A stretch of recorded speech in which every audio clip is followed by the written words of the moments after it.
तो जो ये वीडियो आप देख रहे हैं ये एक हेल्थ केयर आई काउंसलर ने बनाई है।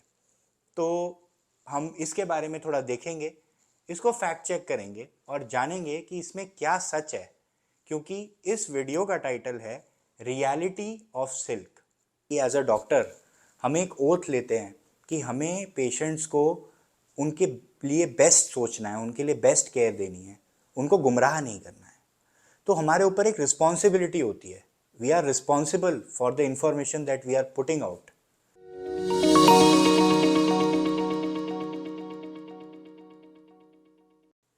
हेलो एवरीवन, मैं हूं डॉक्टर प्रख्यात रूप। मैं एक्यूरा विजन क्लिनिक्स रूप नेत्रालय में कैटरैक्ट, कॉर्निया और रिफ्रैक्टिव सर्जरी का स्पेशलिस्ट हूं और मैंने अपनी सारी आँखों के इलाज की पढ़ाई और ट्रेनिंग एम्स न्यू दिल्ली से करी है। चश्मा हटाने के बारे में सारे प्रोसीजर्स, सारी मशीन्स को सीखा है एम्स न्यू दिल्ली में। आज हम लोग एक डिस्कस करने वाले हैं, एक बहुत ही यूनिक कॉन्सेप्ट यूज़ करने वाले हैं अपनी अंडरस्टैंडिंग को बेटर करने के लिए। देखिए, आप लोगों ने सुना होगा अभी लेटेस्ट टेक्निक्स में लेंटिक्यूल एक्सट्रैक्शन सर्जरी एक बहुत ही नई टेक्निक की तरह से उभर के आ रहा है। लेंटिक्यूल एक्सट्रैक्शन सर्जरी एक specific type of laser vision correction है, जिसके अंदर हम फ्लैपलेस सर्जरी करते हैं, यानी कि पुतली के ऊपर हम 22 mm का कट नहीं लगाते, जो कि लेसिक में लगाया जाता है। आज हम लोग फैक्ट चेक करने वाले हैं एक ऐसी वीडियो को जो सपोजिडली एनालाइज करके हमें बताती है डिफरेंट लेंटिक्यूल एक्सट्रैक्शन प्रोसीजर्स के बारे में। तो जो ये वीडियो आप देख रहे हैं ये एक हेल्थ केयर आई काउंसलर ने बनाई है। तो हम इसके बारे में थोड़ा देखेंगे, इसको फैक्ट चेक करेंगे और जानेंगे कि इसमें क्या सच है, क्योंकि इस वीडियो का टाइटल है रियलिटी ऑफ सिल्क। तो ये कहना चाहते हैं कि जो एक जॉनसन एंड जॉनसन ने अपना लेंटिक्यूल एक्सट्रैक्शन लॉन्च किया है अभी, उसको उन्होंने नाम दिया है, एक्रोनिम दिया है सिल्क। जैसा कि कस्टमरी है, सभी कंपनीज अपनी अपनी टेक्निक्स का कुछ ना कुछ कैची नाम देने की कोशिश करती हैं। तो इनका कहना है कि हम उसकी रियलिटी देख रहे हैं इस वीडियो में। देखते हैं हम कितनी रियलिटी देख रहे हैं। सितंबर 2023 में जॉनसन एंड जॉनसन ने इंडिया में लॉन्च की है चश्मा हटाने की एक नई लेजर सर्जरी, जिसका नाम है सिल्क। सिल्क के बारे में थोड़ा और डिटेल में स्टडी करने पे पता चला कि ये तो बिल्कुल स्माइल लेजर सर्जरी की तरह है, जो कि 2012 से इंडिया में है। और ऐसी एक और सर्जरी है क्लियर नाम से, जो 2019 में इंडिया में लॉन्च हुई थी। तो यहाँ पर इन्होंने हमें बताया कि प्राइमा फेसी जब ये शुरुआत करते हैं इस वीडियो की, तो ये कहना चाहते हैं कि जब इन्होंने पहले इस वीडियो को देखा या इस सिल्क के बारे में जानकारी गैदर करी, तो इन्हें ये पता चला कि ये तो बिल्कुल एक लेंटिक्यूल एक्सट्रैक्शन सर्जरी जैसी है, जो कि ऑब्वियस सी बात है। पर इन्होंने यहाँ ऐसा दिखाने की कोशिश करी है कि इनको भी प्राइमा फेसी पहली बार देख के ऐसा प्रतीत हुआ कि ये तो पहले से ही होती आ रही है, पर फिर आगे ये कुछ हमें और बताने वाले हैं। तो भाई, सिल्क में ऐसी क्या नई चीज आ गई है कि दुनिया भर के आई डॉक्टर्स इसको लेकर बहुत एक्साइटेड है। तो आज की वीडियो में यही समझने। अब यहाँ पर एक बहुत ही सटल सा इन्होंने हमें क्यू दिया कि दुनिया भर के आई डॉक्टर्स इसको लेके बहुत ही एक्साइटेड हैं। तो यहाँ मैं करेक्ट करना चाहूँगा, ये ना बहुत ही ज़्यादा सटल तरीके से माइंड गेम खेलने वाली बात हो गई, क्योंकि ऐसा नहीं है कि दुनिया भर के आई डॉक्टर्स बहुत एक्साइटेड हैं। सॉरी, ये टेक्नोलॉजी लो एनर्जी लेज़र पे बेस्ड है, जो कि ऑलरेडी अवेलेबल है और इंडिया में 2019 में क्लियर में आया था, पर क्लियर इंडिया से बाहर उससे भी पहले आ चुका है और बहुत सारे नामी ग्रामी refractive surgeons all over the world clear को हमसे पहले से यूज़ कर रहे हैं, लगभग 1-1.5 साल पहले से, यानी कि 2018 की शुरुआत से।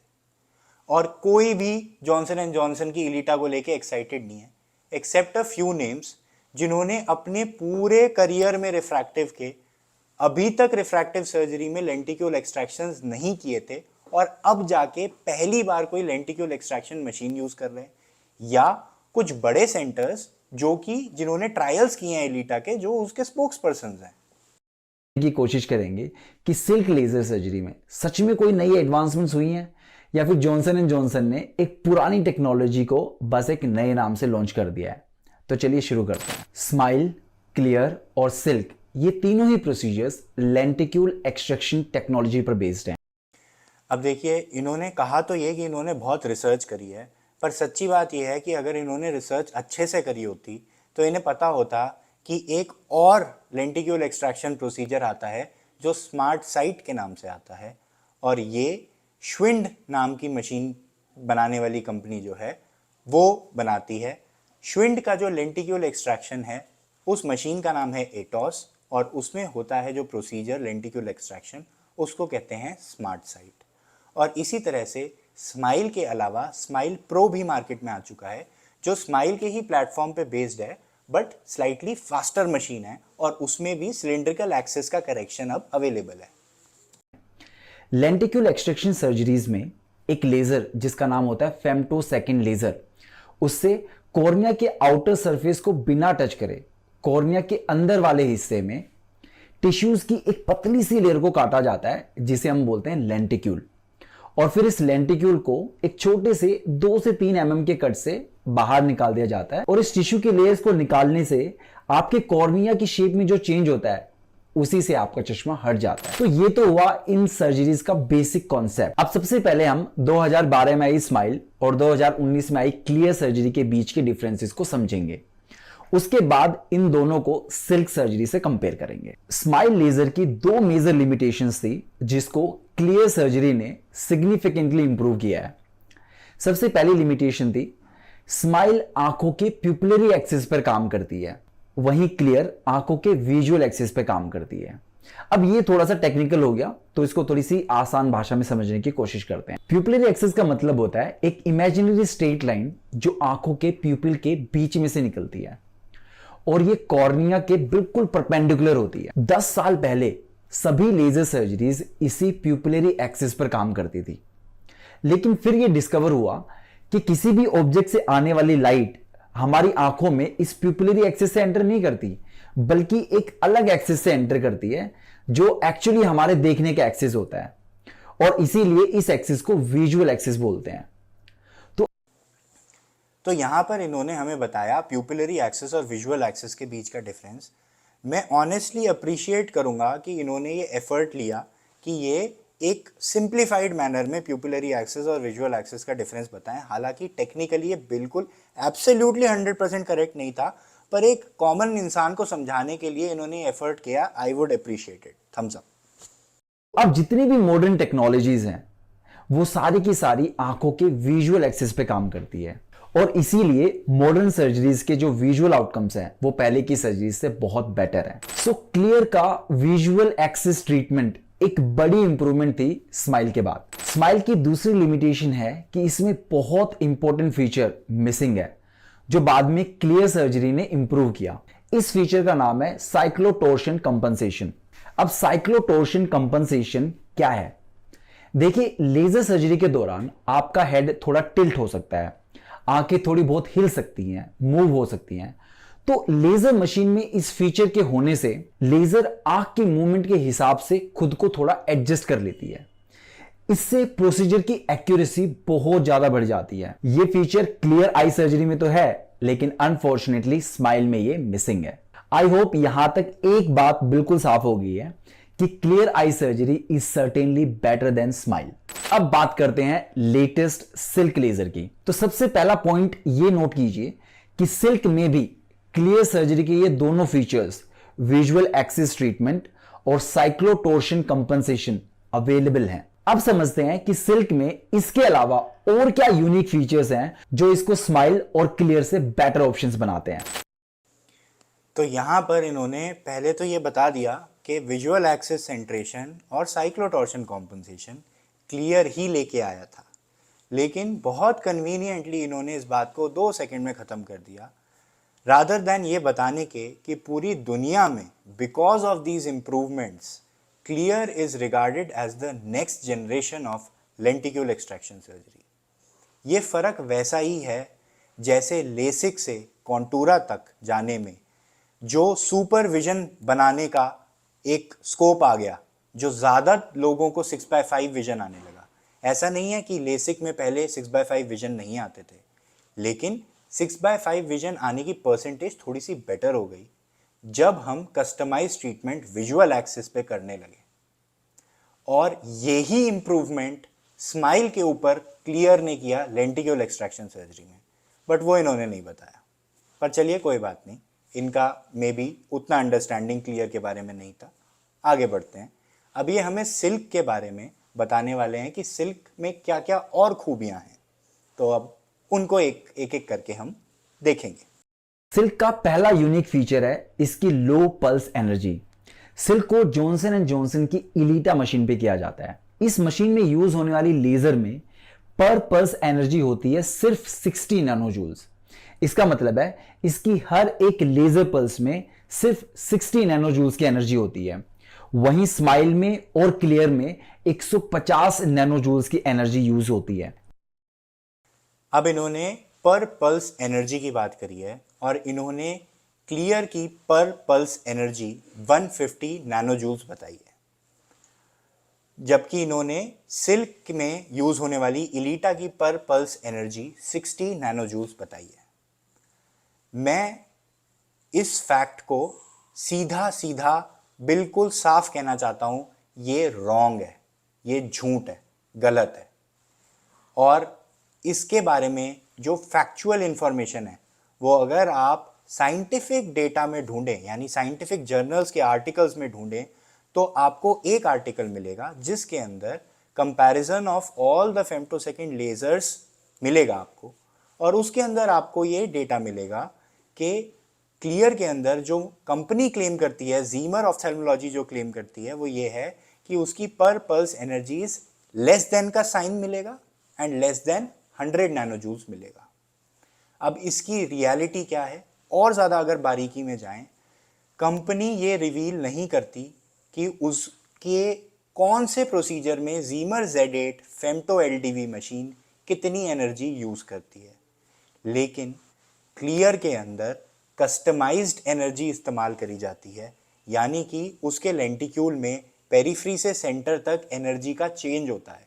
जब हम टॉप से बॉटम तक जाते हैं तो ज़्यादा एनर्जी की ज़रूरत पड़ती है, क्योंकि कॉर्निया को पार करके जाना होता है लेज़र लाइट को, तो उतना ही स्पॉट साइज प्रोड्यूस करने के लिए ज़्यादा एनर्जी चाहिए अगर आपको डीपर लेवल पे कॉर्निया में उतने ही साइज का स्पॉट प्रोड्यूस करना है। क्लियर इकलौती मशीन है जिसके अंदर, यानी Z8 इकलौती मशीन है जिसके अंदर क्लियर मॉड्यूल में एनर्जी का वेरिएशन आता है, और ये उसके लेटेस्ट सॉफ्टवेयर अपडेट में अवेलेबल है, जो आज की डेट में सारी मशीन्स में अपडेट हो चुका है। मैं ऐसा इसलिए जानता हूं क्योंकि मैं उसके रिसर्च एंड डेवलपमेंट का पार्ट रहा हूं। और ये जो चेंज ऑफ एनर्जी है, कस्टमाइजेशन ऑफ एनर्जी है, ये लेस देन 100 को लगभग 60% तक और रिड्यूस करता है। तो अगर हम ये माने कि एविडेंस क्या है हमारे पास, एग्जैक्टली रिटन में क्या है, तो 100 है, और उसके डेल्टा में अगर हम 60% तक और उसको रिड्यूस कर रहे हैं तो 40 नैनोजूल तो मैक्सिमम हो जाता है। और क्लियर के कुछ पार्ट्स जो हैं उनके अंदर हम और लोअर एनर्जी पे भी जा सकते हैं। और फेम्टो Z8 LDV मशीन के अंदर क्लियर के अलावा बहुत सारे और प्रोसीजर्स होते हैं, जैसे कि कैटरेक्ट प्रोसीजर, जैसे कि रिंग सेगमेंट्स के लिए कट्स देना, जैसे कि लैमेलर कट्स देना, जैसे कि keratoplasty, and even more customised procedures. और मशीन की जो कैपेसिटी है वो ऐसी है कि वो 4 नैनोजूल तक के एनर्जी का स्पॉट प्रोड्यूस कर सकती है, which is very minuscule. But 150 नैनोजूल्स के बारे में जो इन्होंने ये स्टेटमेंट दिया है, इसका कोई साइंटिफिक बेसिस नहीं है, कहीं पे ये गिवन नहीं है। और जो इन्होंने सिल्क इलीटा में क्लेम किया है, बेशक कंपनी रिवील करती होगी, मुझे नहीं मिला ये डेटा, क्योंकि ये जो आर्टिकल है जिसका मैं कोट कर रहा हूँ, और मैं इसका लिंक भी दे दूंगा डिस्क्रिप्शन में, इसके अंदर सिल्क इलीटा के बारे में कुछ भी इंफॉर्मेशन अवेलेबल नहीं है। किसी और आर्टिकल में भी मुझे कोई इंफॉर्मेशन नहीं मिली, सिर्फ कमेंट्री में मिला है कि कोई जो उसके स्पोक्स पर्सन हैं, जो उनके कंसल्टेंट हैं जॉनसन एंड जॉनसन के, वो कह रहे हैं कि इसमें इतनी एनर्जी है या उतनी एनर्जी है, जो भी वो कह रहे हैं। बट ऐसा कोई साइंटिफिक प्रूवन चीज़, पीयर रिव्यूड चीज़ नहीं मिली है मुझे। एनीवे, इनका ये फैक्ट बिल्कुल गलत है कि क्लियर के अंदर 150 नैनोजूल एनर्जी होती है। हम डॉक्यूमेंट में देख सकते हैं, मैंने लिंक शेयर किया है साथ में। इसको थोड़ा और समझते हैं। देखिए, लेंटिक्यूल बनाते हुए जितनी कम एनर्जी यूज हुई उतना ही कम डैमेज होता है आसपास की कॉर्नियल सेल्स को। यानी जितनी कम पल्स एनर्जी होती है वो लेजर उतनी ही ज्यादा सेफ होती है आपके कॉर्नियल टिश्यूज के लिए। सेकंड यूनिक फीचर है इसकी फास्टेस्ट लेजर डिलीवरी। इलिटा मशीन में लेजर पल्स ड्यूरेशन है 150 फेम्टोसेकेंड्स, यानी हर 150। अब हम बात कर रहे हैं कि पल्स ड्यूरेशन क्या होती है। तो देखिए, पल्स ड्यूरेशन जो होती है वो स्पीड ऑफ लेज़र नहीं बताती है। To be very honest, speed of laser 2 या 3 चीज़ों पे डिपेंड करती है।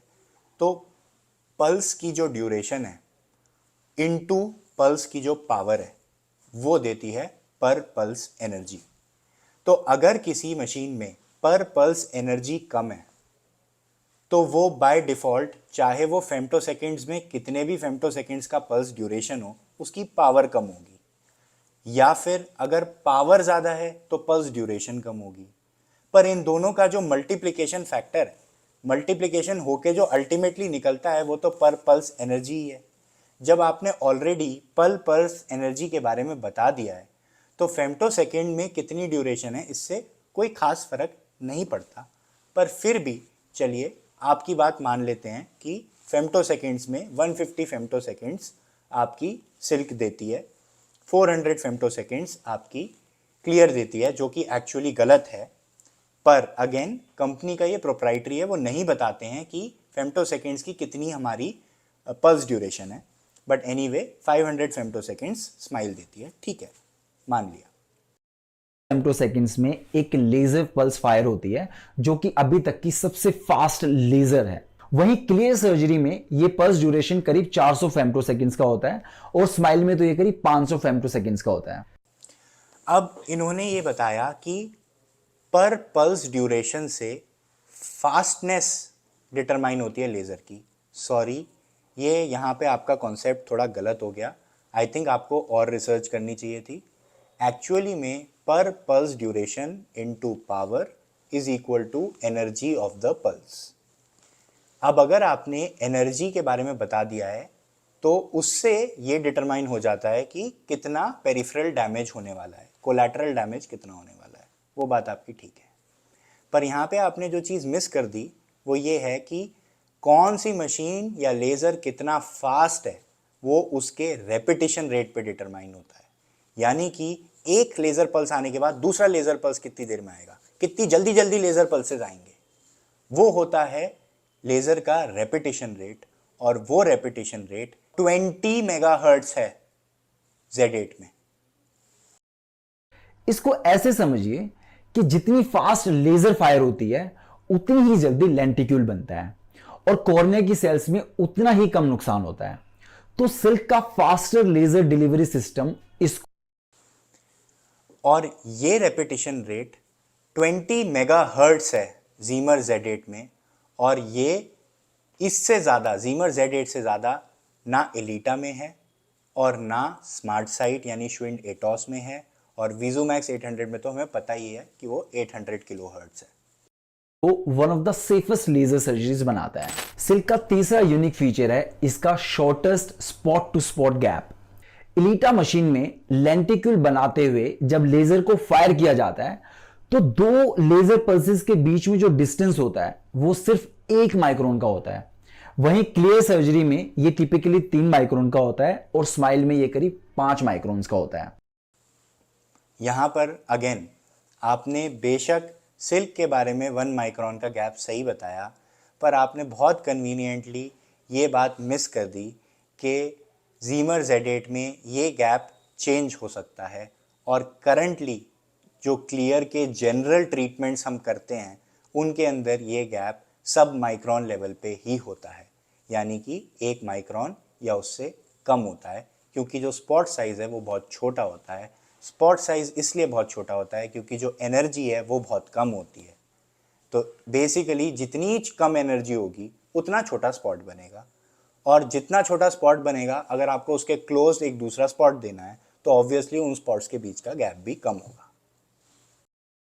इसका मतलब है जितना स्पॉट टू स्पॉट डिस्टेंस कम होगा उतनी ही स्मूथली लेंटिक्यूल की कटिंग होती है और उतना ही स्मूथली लेंटिक्यूल को डाइसेक्ट किया जा सकता है बिना एडजेसेंट लेयर्स को नुकसान पहुंचाए।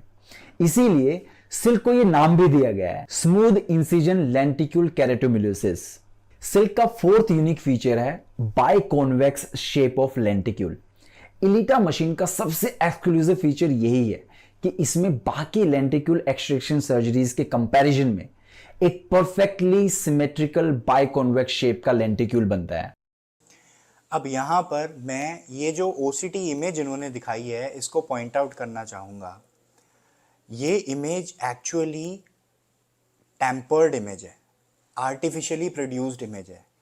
एक्चुअली में जो हमारा लेंटिक्यूल जब कटता है तो उसमें ऐसे ये पेंसिल से बनाया हुआ कट जैसा नहीं दिखाई देता है।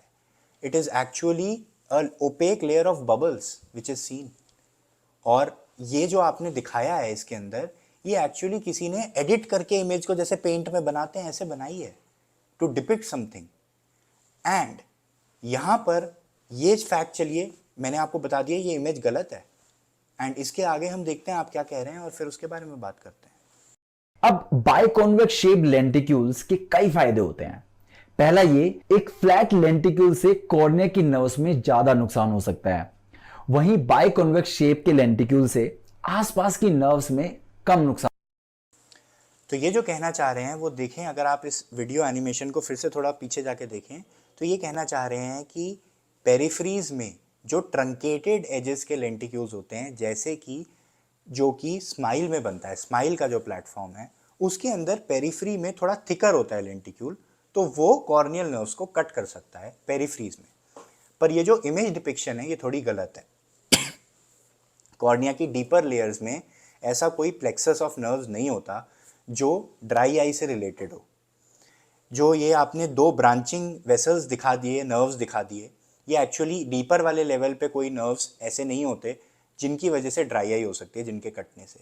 आगे वाला जो सब बेसल प्लेक्सस होता है उसके कटने से होती है ड्राई आई। बट एनीवे, जो आपने दिखाया लेंटिक्यूल वो स्माइल का था, क्लियर का नहीं था। और क्लियर के लेंटिक्यूल में भी बायकॉन्वेक्स लेंटिक्यूल ही बनता है, क्योंकि जो उसका पोस्टीरियर है वो कर्व्ड होता है और एंटीरियर कॉर्निया वैसे भी कॉन्वेक्स होता है। तो क्लियर के अंदर भी जो लेंटिक्यूल बनता है वो बायकॉन्वेक्स लेंटिक्यूल होता है, और उस लेंटिक्यूल को एक्सट्रैक्ट करना डेफिनेटली ईजियर होता है। वो लेंटिक्यूल ब्रेक नहीं करता है।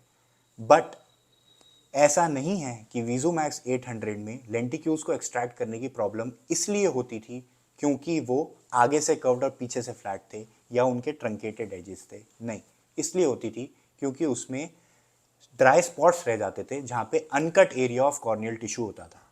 और ये प्रॉब्लम जो है ये वीज़ोमैक्स 500 में ज़्यादा थी, 800 में कम है, लेकिन फिर भी है। होता है। इसी रीजन से सिल्क लेजर सर्जरी की रिकवरी फास्ट होती है और इसी रीजन से इसमें ड्राइनेस भी कम होती है। दूसरा बेनिफिट ये है कि बायकॉन्वेक्स लेंटिक्यूल को निकालते हुए कॉर्निया की इनर लेयर्स मुड़ती नहीं है, जो फ्लैट शेप लेंटिक्यूल्स को निकालते हुए हो सकता है। साथ ही बायकॉन्वेक्स शेप, तो ये जो बात आपने बताई है ये बेसिकली सर्जन की ईज दिखाने की कोशिश करी गई है, बट इसका कोई साइंटिफिक बेसिस नहीं है, जिससे इसको बाहर निकालते हुए ये टूटता नहीं है, जो कि बाकी प्रोसीजर्स में बहुत ही कॉमनली देखा जाता है। अगेन इन्होंने ये लेंटिक्यूल के टूटने की जो बात बताई है ये बता रहे हैं कि डिफ़िकल्टी इन डिसेक्शन। तो डिसेक्शन डिफ़िकल्टी की अगर हम बात करें तो मैंने बताया वीज़ोमैक्स में हमें डिफ़िकल्टी होती थी। मैं लेंटिक्यूल एक्सट्रैक्शन सर्जरी करना स्माइल पे ही सीखा है, स्माइल पे ही स्टार्ट किया है। स्माइल पे काफ़ी ट्रीटमेंट्स परफॉर्म करने के बाद हमारे पास क्लियर का अपग्रेड आया और फिर मैंने क्लियर को यूज़ करना शुरू करा।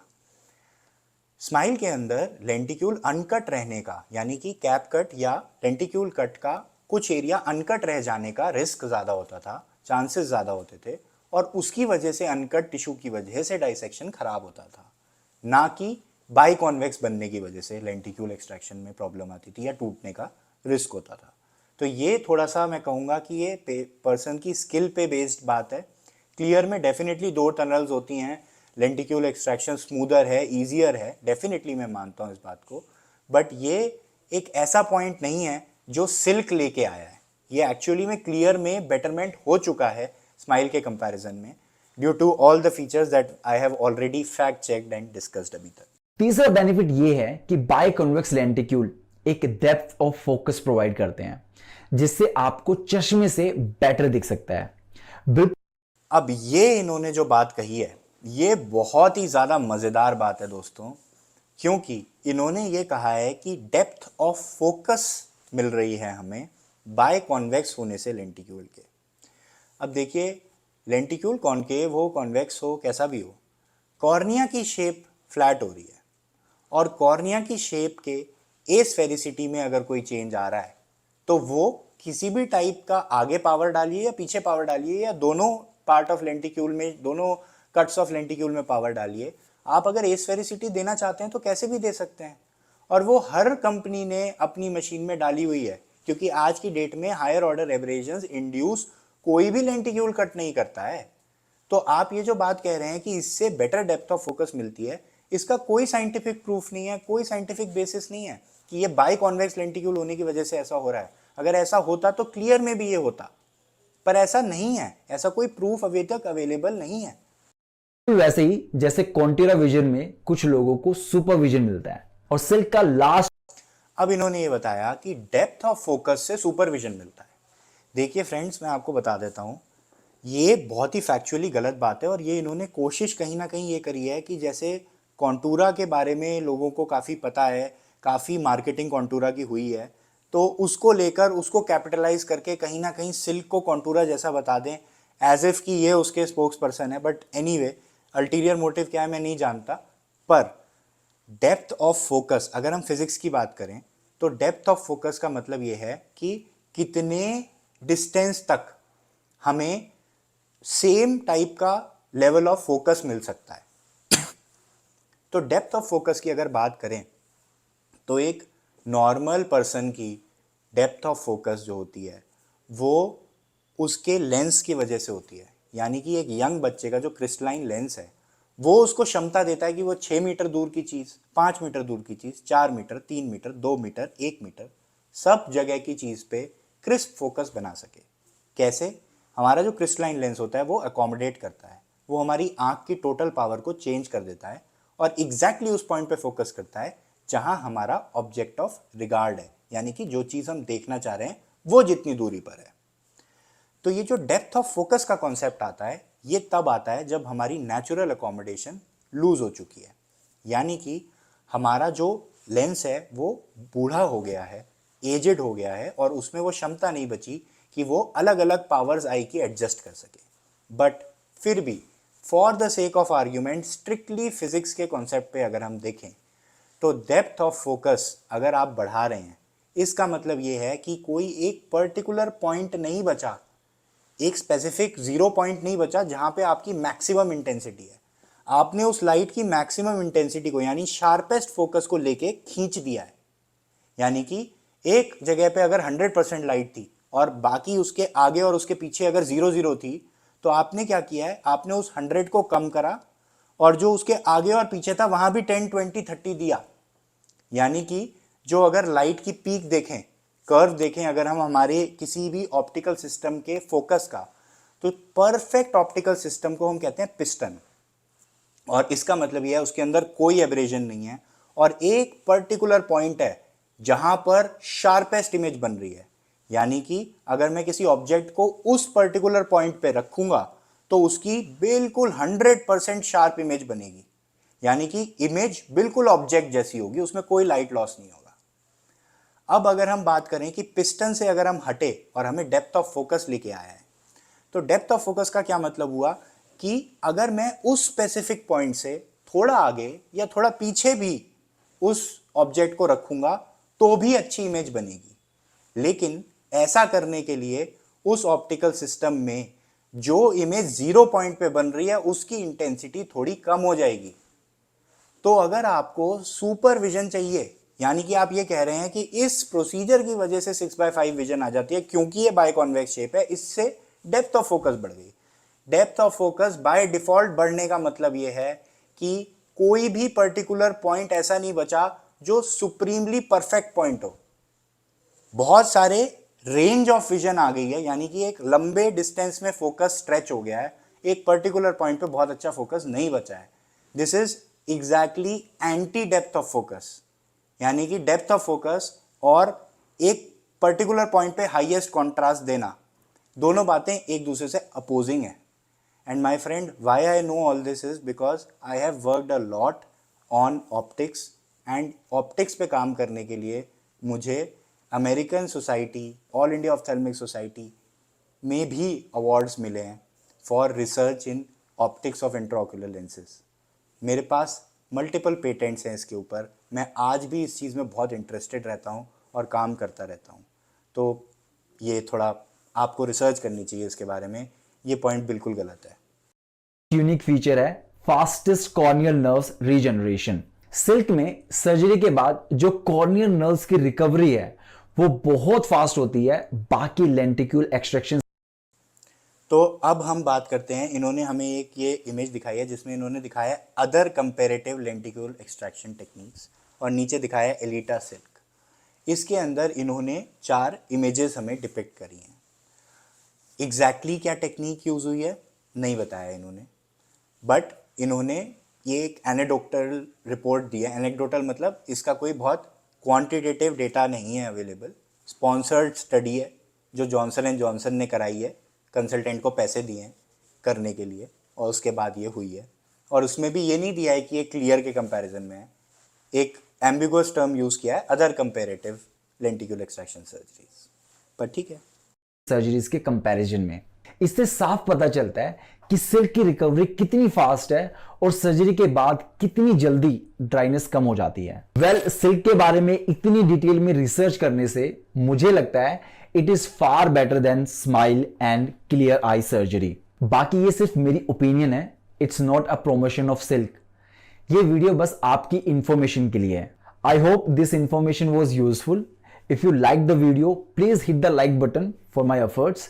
सिल्क के बारे में अभी और भी वीडियोस आएंगी जैसे जैसे नई नई अपडेट्स मिलती जाती हैं, तो चैनल को सब्सक्राइब करना ना भूलें. Thank you. अब लास्टली मैं ये कहना चाहूँगा कि ठीक है, ये आपकी पर्सनल ओपिनियन है, बहुत अच्छी बात है, पर ये फैक्चुअल नहीं है. आपकी ये पर्सनल ओपिनियन ही है जो आपने ऐसे करके प्रेजेंट करी है एज इफ़ ये साइंटिफिक डेटा है, पर ये साइंटिफिक डेटा नहीं है. इसका आपने कोई साइटेशंस नहीं दिए हैं, और जैसा मैंने एक एक फैक्ट पे आपको बताया है, कई जगह पे आपकी अंडरस्टैंडिंग में कुछ कमी है. एनीवे, अब हम आगे चलते हैं और थोड़ा सा डिस्कस करते हैं कि देखिए, आपने एक बहुत ही अच्छा एफर्ट किया है लोगों को अवेयर कराने का अपनी आई हेल्थ के बारे में. पर सर, यहाँ पर आपको थोड़ा सा समझना होगा कि एज अ डॉक्टर हम एक ओथ लेते हैं कि हमें पेशेंट्स को उनके लिए बेस्ट सोचना है, उनके लिए बेस्ट केयर देनी है, उनको गुमराह नहीं करना है. तो हमारे ऊपर एक रिस्पॉन्सिबिलिटी होती है. We are responsible for the information that we are putting out. और मैं आपसे पूछना चाहूँगा कि अगर आपके पास सब चीज़ों का साइंटिफिक डेटा है तो आपने दिया क्यों नहीं. दूसरी बात, सर, ये आई हेल्थ काउंसलर कौन सी डिग्री होती है?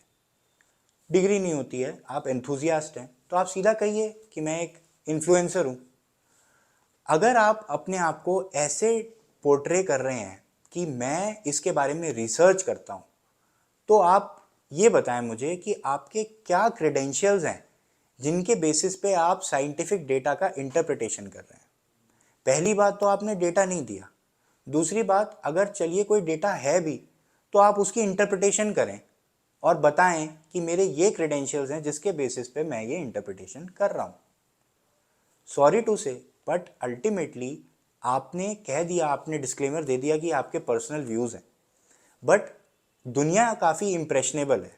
लोग काफ़ी ज़्यादा स्वे हो जाते हैं ऐसे मार्केटिंग गिमिक्स से.